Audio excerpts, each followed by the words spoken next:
ये काल भगवान हमारे को यहाँ जब हम मनुष्य शरीर में आ जाते हैं तो हमारे ऊपर ज्यादा सतर्कता बरतता है। हमारे अंदर इतने विकार पैदा कर दिए, फिर इतनी हमारे को यहाँ सुविधाएं की चाह बना दी। एक कोठी बन जाए नहीं सब्र होता, नहीं संतुष्टि होती, दूसरी ओर बनाता हूँ, दूसरी भी बन जाती है। एक शहर में बहुत अच्छा प्लाट मिलता है, इतने लाख रुपए का, 50 लाख रुपए का, कुछ दिनों में 1 करोड़ का हो जाएगा, वो ले लेता है। इसको यहीं के जोड़ तोड़ में अपना जीवन बर्बाद करवा के फिर कहता है तू गधा बन चल, 84 लाख योनियों में उसको लू में डाल देता है। फिर वो निश्चिंत हो जाता। जो प्राणी 84 लाख योनियों के चक्कर में पड़ गया, इतने पाप इकट्ठे करवा देता है कि 84 लाख योनियां भोग कर इसको कभी फिर मनुष्य शरीर मिलेगा। और 84 लाख योनियों को भोगने के बाद जब मानव शरीर मिलता है तो ये प्राणी शीघ्र सी भक्ति ग्रहण नहीं करता। एक भक्त ने प्रश्न किया कि भगवान ने यूं श्राप क्यों दे दिया इसको। भगवान तो जानी जान थे, कबीर परमात्मा तो सर्वज्ञ हैं, सर्वशक्तिमान हैं, वो तो जानते थे कि इसको ये श्राप क्यों दे दिया कि वे तो 1 लाख मानव शरीरधारी जीव खाएगा, 1.25 लाख उत्पन्न करेगा। ये श्राप ना देते। प्रथम तो परमात्मा की लीला को हम नहीं समझ सकते, क्योंकि हमारी बुद्धि एक जीव की है और जीव जितनी सोच सकता है हमारी सोच उतनी, इतने प्रश्न उत्तर हम कर सकते हैं। अगर यदि परमात्मा इसको ये सजा ये नहीं देता, ये साफ समझो, चाहे इसके किए हुए कर्म का ये फल समझो, ये नहीं देता तो ये मनुष्य शरीर देता ही नहीं। और मनुष्य शरीर के बिना परमात्मा नहीं मिल सकता, हम भक्ति नहीं कर सकते। उस परमात्मा ने ये रहम किया हमारे ऊपर कि ये मनुष्य शरीर देना इसकी मजबूरी बन गई। और मनुष्य शरीर में परमात्मा आकर के हमें सद्बुद्धि दे करके, तत्व ज्ञान समझा करके, भक्ति करा करके वापस ले जा सकता है। इस प्रकार हमने, क्योंकि हम बालक हैं, अनजान हैं, अज्ञान हमने ग्रहण किया हुआ है, इसलिए हमारे मन में एक से एक ऊटपटांग प्रश्न आते ही रहेंगे। लेकिन कुछ एक प्रश्नों के हल हो जाने के बाद हमें ये समझ लेना चाहिए, बुद्धिमान को संकेत ही काफ़ी होता है कि हमारी सोच बिल्कुल गलत है और जो संत जी कह रहे हैं ये प्रमाणित हैं, ये बातें सारी ये सच्ची समझ लेना। क्योंकि समझदार को यही अपने इस शंका रूपी राक्षस को नष्ट करने का ये भी एक फार्मूला अपनाना चाहिए कि आज तक हमें कितना ज्ञान था और हम किन बातों को सत्य मान रहे थे, किन भगवानों को भगवान माने बैठे थे, सारी गलत पाई हमारी।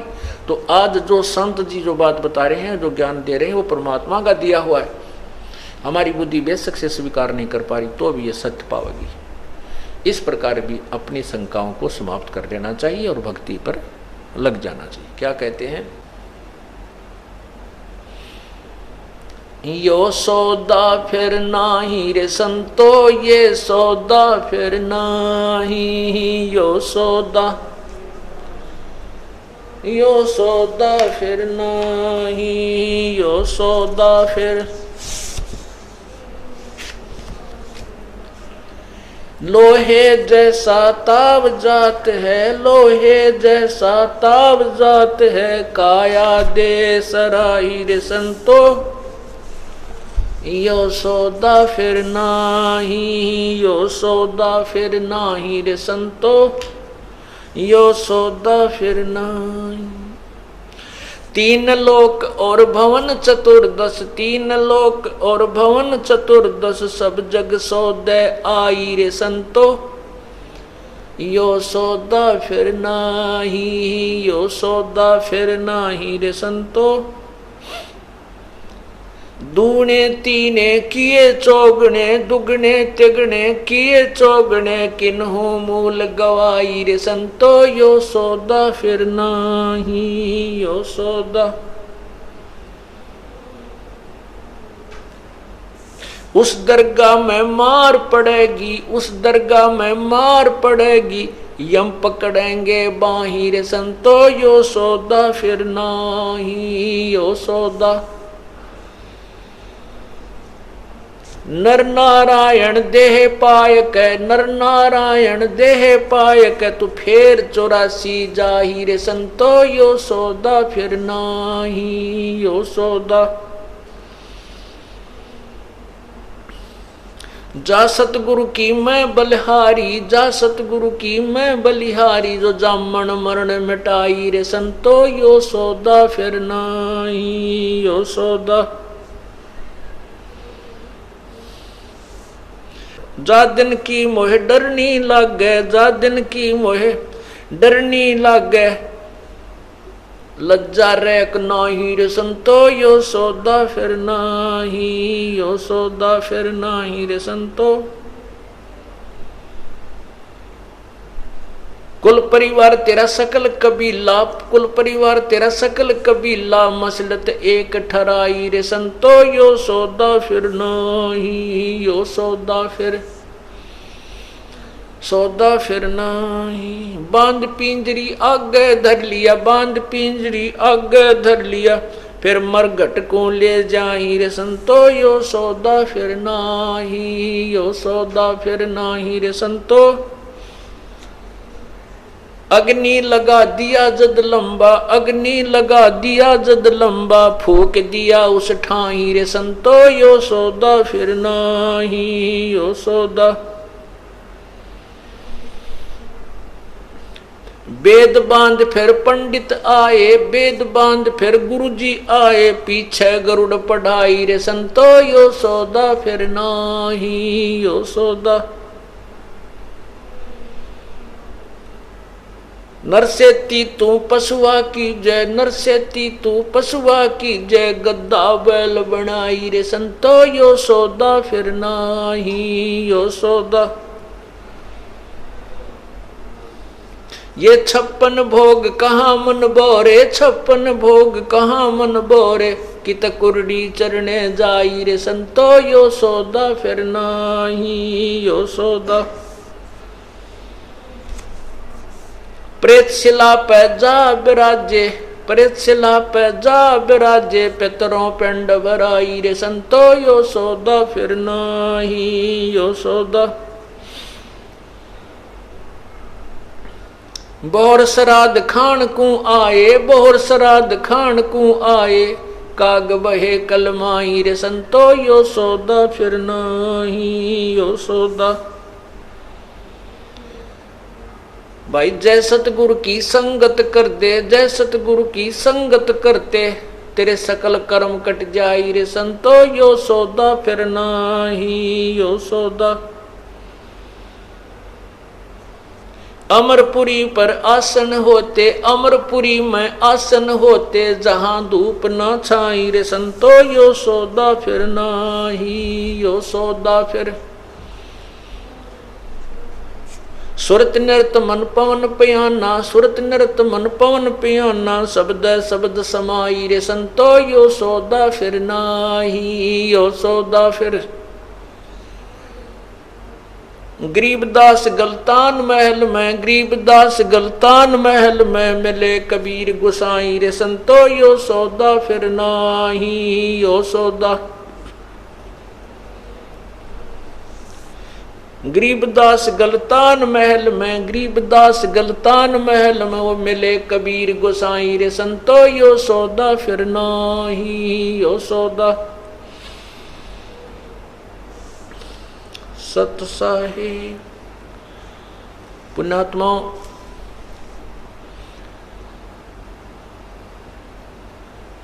सत्संग एक ऐसा सथल होता है, ऐसा ये कॉमन प्लेस है, इसमें प्रथम कक्षा से लेकर के और अंतिम क्लास तक के पढ़ाई यही सामूहिक रूप से पढ़ाई जाती है। और इसमें पहली क्लास यानी प्रथम बार जो बच्चे आए हैं परमात्मा की, जो पुण्यात्मा आई है, उनको भी ज्ञान देना है, इस मार्ग पर को समझाना है।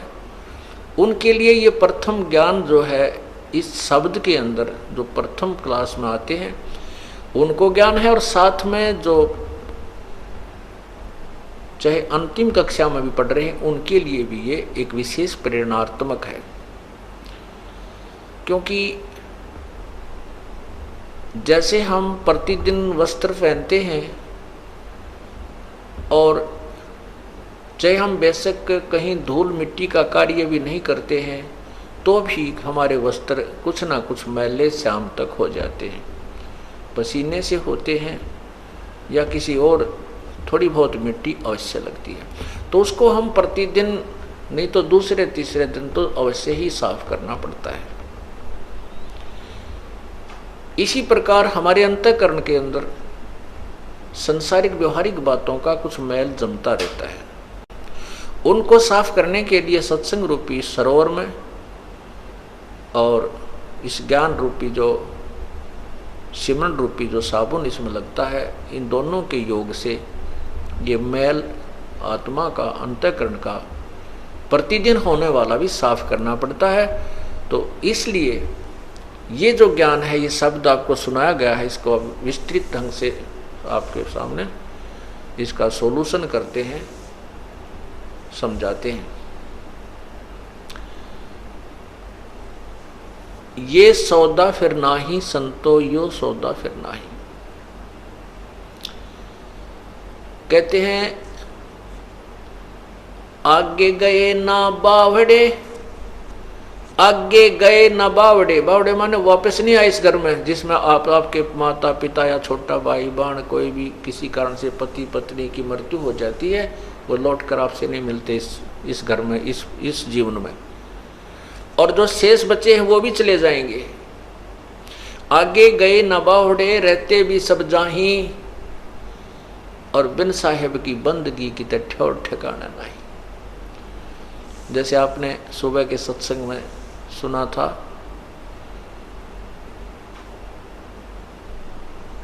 पतझड़ आवत देख कर, पतझड़ आवत देख कर बन रोवे मन माही, वो ऊंची टहनी पात थे अब पीले हो जाही। यानी बसंत ऋतु जब आती है उसमें सभी पत्ते पीले होकर के, पूर्व वाले जो पत्ते थे वो सब पीले होकर के सूख करके जमीन पर गिर जाते हैं और नई कोपलें तुरंत फूट आती हैं। तुरंत ही हफ्ते के अंदर ही उनमें इतनी बड़ी बड़ी इतनी पत्तियां होकर के वृक्ष हरा भरा हो जाता है, 10 दिन के अंदर, 15 दिन। और पहले वाले पत्ते सभी टूट टूट कर नीचे गिर जाते हैं। कोई तो गंदे नाले में पड़ा है, कोई पशुओं के नीचे पैरों के नीचे कुचला जा रहा है, कोई कहीं उड़ रहा आंधी में, कोई इधर गिर रहा है, कोई इधर गिर रहा है। तो ऐसे एक परिवार को समझाने के लिए वन वृक्ष और पत्ते का एक उदाहरण दिया प्रभु ने। कहते हैं पात झड़ता यूं कहे, सुन भई तरवर राय, अब के बिछड़े ना मिले ना जाने कहाँ गिरांगे जाए। जैसे घर का सदस्य मृत्यु को प्राप्त हो रहा है, अंतिम श्वास गिन रहा है और वो कहता है भगवान ने पता नहीं कहाँ जन्म होगा, कहाँ जाऊंगा, कहाँ ठिकाना होगा मेरा। ऐसे उदाहरण देते हैं कि पत्ता गिरता हुआ वृक्ष से कहता है कि सुन भाई तरवर राय, अब के बिछड़े नहीं मिले ना जाने कहाँ गिरोगे जाए। तो उस पत्ते को सांत्वना देने के लिए पेड़ बोलता है, अर्थात जैसे कोई सदस्य शरीर छोड़ने को की स्थिति में आ चुका है, मृत्यु निकट आ गई है, वो दुखी होता है क्या होगा, मरूंगा। तो दूसरे समझदार बुद्धिमान व्यक्ति कहते हैं भाई यहाँ तो सभी ने मरना है, आप आज मर रहे हो, हमारा कल को नंबर है, यहाँ तो कोई रहना ही नहीं है। तो उसको सांत्वना मिलती है और वो शरीर अपना आसानी से छोड़ देता है।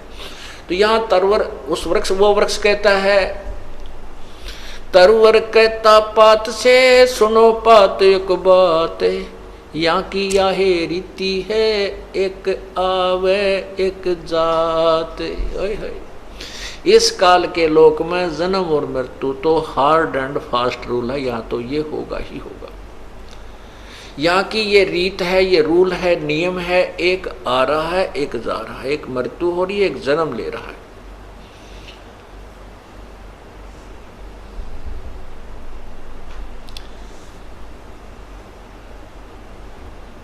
बेटा जाया खुशी हुई, पुत्र उत्पन्न हो गया और थाली बजाया करते हैं। राजा लोग तो बैंड बाजे बनाकर बजा बजू का खुशी प्रकट करते हैं, गद्दा गद गद्दा गद सब खुशी मनाते हैं।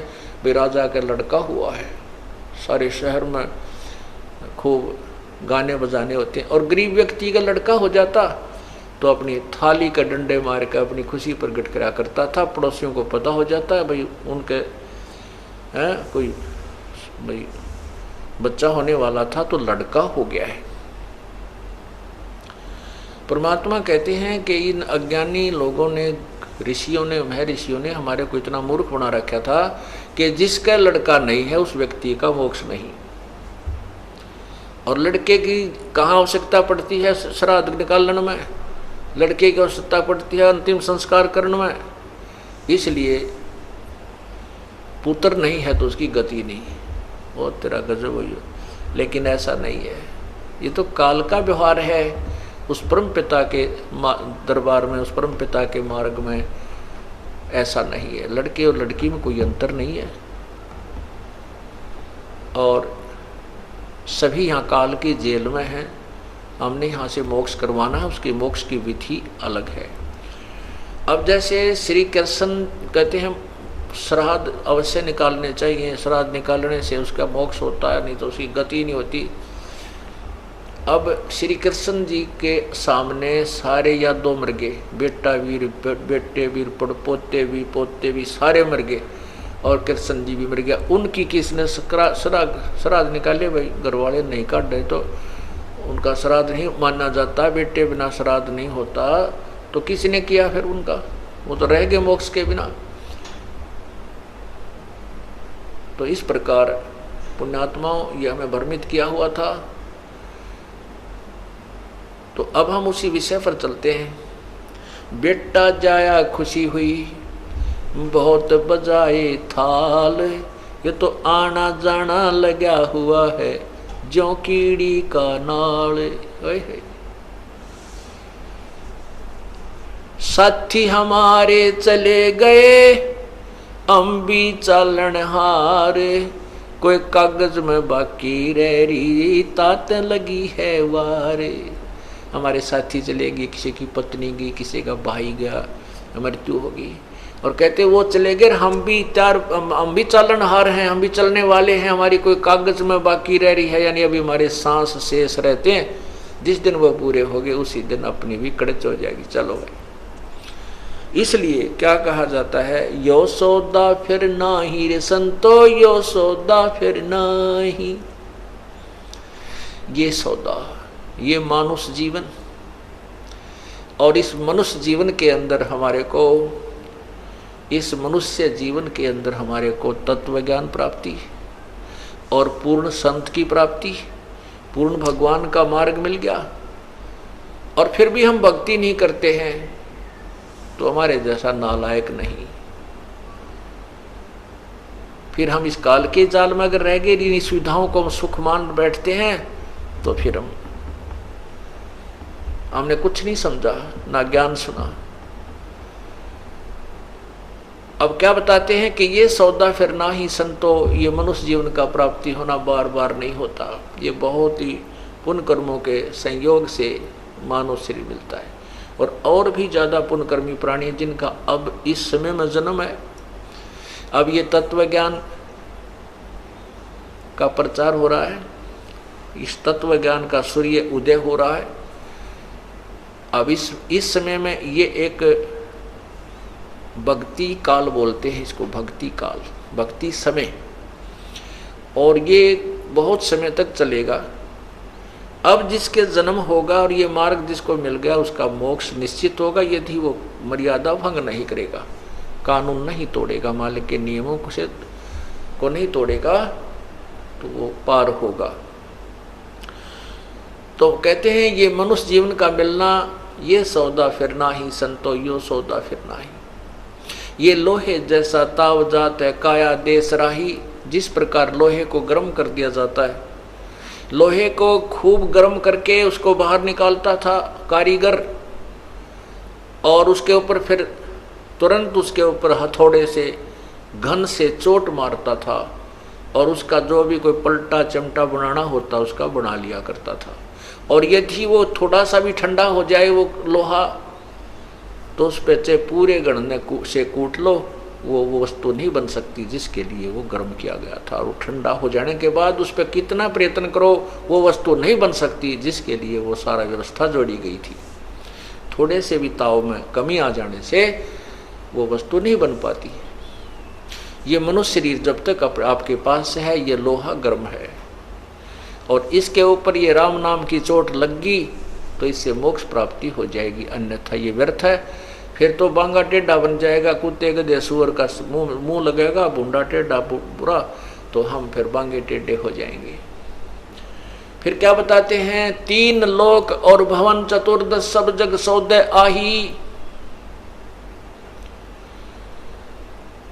यहां पर जैसे कोई साधना अच्छी करके गया वो स्वर्ग पहुंच गया, महास्वर्ग चला गया ब्रह्मलोक में, और वहां अपने पुण्यों को खा रहा है, वहां पुण्य समाप्त हो जाएंगे फिर वापस आएगा। ये सभी सौदा करके सभी सौदा कर रहे हैं। 3 लोक और भवन चतुर्थ सब जग सौदे आही, और दुगने तिगने किए चौगने किन्हू मूल गवाही। जिन पुण्यात्माओं को पूर्ण संत मिल गए, उन संतों के बताए मार्गदर्शन के अनुसार वो अपने क्रियाओं को करते हैं, दान करते हैं, सेवा करते हैं, सत्संग सुनते हैं, भगवान की भक्ति करते हैं, तो वो अपने इस श्वास रूपी पूंजी से, मनुष्य रूपी धन से को दुगने तिगने और चौगने कर रहे हैं। और जो इसी जैसे एक सेठ पैसे लेकर के 1 लाख रुपया दूसरे कहीं चला जाता है दूसरे शहर में, वहाँ किराए पर कोई मकान ले लेता है, किसी धर्मशाला में कमरा वगैरह लेता है, और वहाँ एक दूसरा जो है वो भी वहाँ गया हुआ है, वो भी अपना बिजनेस करने गया है, सौदा करने गया है, दूसरा भी सौदा करने गया है, दोनों ने वहाँ कमरे लिए हैं। एक तो अपना बिजनेस व्यापार करके और पैसा बढ़ा रहा है, और एक दूसरा उसी जो धन लेकर गया था 1 लाख रुपया उसी में तो किराया दे रहा है, उसी में से सामने गुट्टी ला कर सो जाता है, शराब पीता है, अच्छे रेस्टोरेंटों में खाना खाता है, तो वो निर्धन हो जाता है, वो बिजनेस नहीं करता है। और जो साथ में सौदा कर रहा है उसी पूंजी से वो 1 लाख के 2-3 लाख बना कर लाता है, और जो बिजनेस नहीं कर पाता, रेस्टोरेंट में मौज उड़ाता फिरता है, गुट्टी ला लेता है, वो अपनी मूल धन को नष्ट करके मुंह लटका के आता है और वो निर्धन बन जाता है। ऐसे ही ये श्वास रूपी पूंजी मनुष्य जीवन जो आपको प्राप्त हुआ, ये आपका मूल धन है। और जो पुण्यात्मा इसमें अपनी हिम्मत करके कोई साधना भक्ति कर रहे हैं, सत्संग में आ रहे हैं, दान कर रहे हैं, सेवा कर रहे हैं, ये इस मूल धन से दुगने तिगने और चौगने बढ़ा रही है। और जो सत्संग में आते नहीं, इनको ज्ञान इन्होंने सुना नहीं और भक्ति उन्होंने की नहीं, वो अपने उस मूल धन की जो पूर्व जन्म की कमाई थी उसको वेस्ट कर रहे हैं, व्यर्थ कर रहे हैं। उसी में से अपने कार बना रहे हैं, कोठी बना रहे हैं, कार ले रहे हैं, गुटी ला रहे हैं, सिनेमा देख रहे हैं, ताश खेल रहे हैं, बकवाद गढ़ रहे हैं। वो फिर जब यहाँ से जाएंगे मुंह लटका कर जाएंगे। जैसे अभी आपने सुना था, एक प्रियव्रत राज 11 अरब वर्ष तक राज करके, या तो 1 लाख वर्ष भी जी कर हमने देख लिया। सतयुग में हम 1 लाख वर्ष मनुष्य शरीर में रहे तो भी ना सेटिस्फैक्शन हुई, और वह बीमारी कटी नहीं जिसके जो काटनी चाहिए थी। 11 अरब वर्ष तक राजा रहकर भी उसका पेटा नहीं भरा, उसको संतुष्टि नहीं हुई। कहता है कि मुझे थोड़े से सांस और दे दो। 11 अरब वर्ष में तो कला तोड़ा को ना, 4 सांसा और के कर देगा तू। 11 अरब वर्ष तक तो सारे राजा 11 अरब वर्ष तक राज रहा, और उसमें भी संतुष्टि नहीं। कहे और जीवन दे दो, थोड़ा सा मुझे 1 सांस और दे दो, और तेरा गजब हुई हो। तो यहाँ परमात्मा कहते हैं, सतगुरु मिले तो इच्छा मेट पद मिल पदे समाना, और चल हंसा उस लोक बैठाऊं जो आद अमर स्थाना।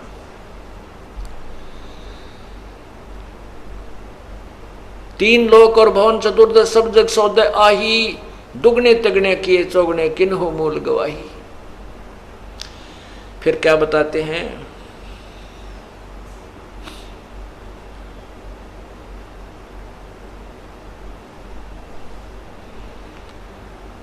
उस दरगाह में मार पड़ेगी, जम पकड़ेंगे बाही। उस पर धर्मराज के दरबार में यम के दूत, चाहे यहाँ पर कोई सारी पृथ्वी का राजा है जिसने भक्ति नहीं की, वो अपना पिछले जन्म का जीवन ही व्यर्थ किया, उसने वही मलाई खाई है। और वहाँ ले जा करके बाजू पकड़ कर ले जाते हैं और वहाँ खड़ा कर देते हैं धर्मराज के सामने। उस दरगाह में मार पड़ेगी, जम पकड़ेंगे बाही, और वह दिन की मैं डरनी लागे, लज्जा रह कनाई।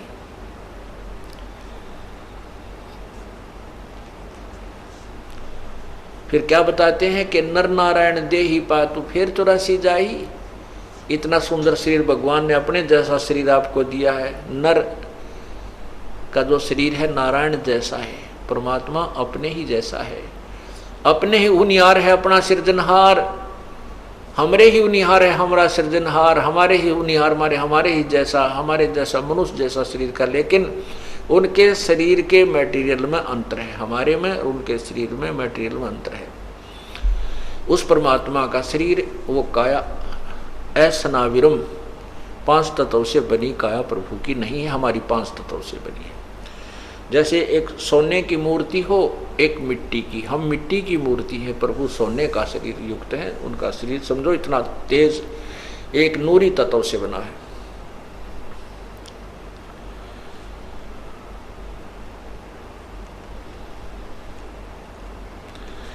फिर क्या बताते हैं कि कुल परिवार तेरा सकल कबीला मसलत एक ठराही, कि नर नारायण देहि पातों फेर 84 जाही। इतना सुंदर शरीर भगवान ने दिया, इसमें कितनी सुविधाएं दी आपको और कितनी समझ दी, और फिर ऊपर से मेरे जैसा दास भेज के आपको ज्ञान दिया, और फिर 84 लाख योनियों में जाने की तैयारी कर रहा है नादान। कहते हैं जा सतगुर की मैं बलिहारी, जो जामन मरण मिटाही। वैसे तो संत बहुत हैं, कोई कहीं तक का ज्ञान देता है, कोई किसी तक का ज्ञान देता है। कहते मैं तो उस संत के सतगुर के ऊपर बलिहारी हूं, जन्म और मृत्यु के दीर्घ रोग को समाप्त कर दे। जब मृत्यु हो जाती है, घर वाले तो हाहाक डगरा डगरा कर रो रहे होते हैं, टक्कर मार रहे हैं, कुल के लोग इकट्ठे होते हैं और वो कहते हैं वैसी घर उठाओ, अब तो हो लिया काम। घर के सदस्य नहीं उठा सकते, उस लाश को अपने हाथों नहीं ले जाकर फूंक सकते, उनकी हिम्मत नहीं रहती। परिवार के सदस्य आसपास के इकट्ठे होते हैं, कुल के लोग, और उनको सांत्वना देते हैं और वो अपने काम में लग जाते हैं। कोई वह पिंजड़ी बांधन लग जाता, अर्थी जिसे कहते हैं, कोई लकड़ियां ले ले चल पड़ता, कर दो शुरू फटाफट। कहते हैं कुल परिवार तेरा सकल कबीला मसलत एक सलाह की एक ठहराई, और बांध पिंजरी आगे धर लिया मरघट में ले जाए। अग्नि लगा दिया जद लंबा फूक दिया उस ठाही। अब अपने हाथों उस व्यक्ति के शरीर को अंतिम संस्कार कराते हैं, अपने हाथों हम उनको फूक आए, और फिर आकर के क्या क्रियाएं होती हैं। अग्नि लगा दिया जद लंबा फूक दिया उस ठाही, और वेद यानी ये पुस्तक लेकर कथा करने के लिए फिर गुरुजी आए, गरुड़ पुराण लेकर के। गरुड़ पुराण लेकर के गुरुजी आए और पीछे गरुड़ पढ़ाई। परमात्मा कहते हैं कि गरुड़ पुराण को आप मरने से पहले पढ़ो एक बार, और उस पर विचार करो। उसमें वो सब विवरण दे रखा है कि जो व्यक्ति भक्ति नहीं करते उनको यम के दूत पकड़ कर ले जाते हैं, ऐसे भयंकर रास्ते से ले जाते हैं। वो हाहाकार मचाते जाते हैं, उनको भूख लगती है। वहाँ पर जो पुण्यकर्मी प्राणी हैं वो पुण्य करके अपना भोजन आहार कर रहे हैं, और उनको कोई पानी भी नहीं पिलाता है। उनसे शिक्षा लो। किसी ने ऐसा जुल्म किया था, उसका बेटा मर गया, किसी ने ऐसा जुल्म किया था, उसकी आंखें फूट गई, कोई ऐसा पाप करता था, उसका हाथ कट गया। कहते उसके मरने के बाद ये शिक्षा पढ़ाने की क्या फायदा हुआ। वो जीवित था, जब वो जीवित था तो पढ़ाते। वो उस जो गरुड़ पुराण के लिखे हुए लेखों को पढ़कर सतर्क होता, बुराइयों से बच जाता, पाप ना करता। अब वो मर चुका है, उसकी तो जो भी आगे योनि मिलनी है, मनुष्य बनना है, पशु बनना है, पक्षी बनना है, वो तो तैयारी हो चुकी। और अब गरुड़ पुराण पढ़ाते हैं उसकी शांति के लिए। परमात्मा फिर क्या कहते हैं, वेद बांध फिर पंडित आए, वो गरुड़ पुराण लेकर के फिर पंडित आए, पीछे गरुड़ पढ़ाई। नरसेती तो पशुआ की जय गद्दा बैल बनाई, ये 56 भोग कहा मन भोरे की तकुरडी चरने जाई।